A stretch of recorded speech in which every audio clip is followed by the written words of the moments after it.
From a burger to fried chicken to homemade pasta, I traveled around our area to find the best of where the locals eat. My first stop was in Delaware County. We need another restaurant in town. We have some great restaurants, but we needed some more, and Walton needs to get back on the map. With a homey, rustic feel, Feather and Stone opened a few years ago by a local herself. And the restaurant's name is all about family. My grandma was Gloria Ann Featherston. That painting right there is her. That was my grandma when she was 18 years old. And she passed away before we opened this place, but she would have loved it here. She would have danced, drank, eaten. While the name is local, the menu is comprised of dishes around the country. I've lived a lot of places, I've traveled a lot of places, so it's American food from all over the country. New York for sure, upstate, downstate, but then I lived out west, I lived in Seattle, I've lived in South Carolina. I tried the best of the best, fried mac and cheese bites, pulled pork, and my personal favorite, the rodeo burger, which consisted of cheddar, bacon, and French fried onions. That's a good burger. Yeah. Feather and Stone, a place where the locals eat. My next stop was Muffer's Kitchen in Binghamton. It feels like home, it really does. The restaurant opened a year ago. It's run by Damian Cornwell, along with his sister and cousins.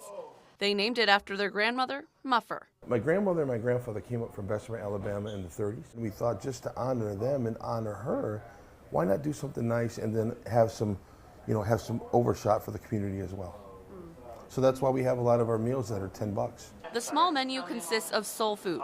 It's all food that Damian and his cousins grew up with. When we were growing up, we didn't have a lot of money. So what we did was we tried to put a menu that was reflective of what it was like when we were growing up. Things that Muffer would have made. And then what you do to make some of those things, and what you do to make some of those things that would have been inexpensive at that time, you pour a lot of love and a lot of your spirit. I tried fried chicken, mac and cheese, and cornbread. But the dish that stole the show, salted caramel chicken wings. It's better than what I was expecting. I was nervous with the salted and the caramel, but it's a good amount of sweet. And then with the chicken wing, it's perfect. You have to get these. Muffer's, a place where the locals eat.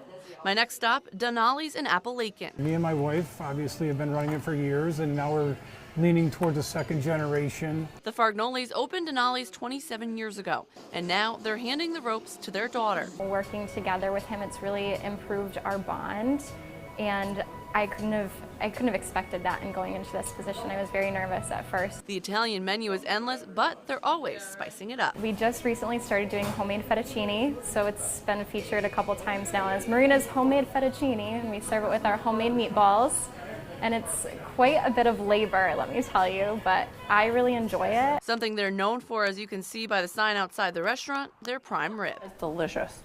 Perfectly done. But my favorite dish, the chicken Alfredo. So I'm gonna eat this as best I can. It looks could be a little messy.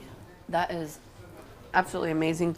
You would think it would be a little heavy with this white sauce, the Alfredo sauce on it.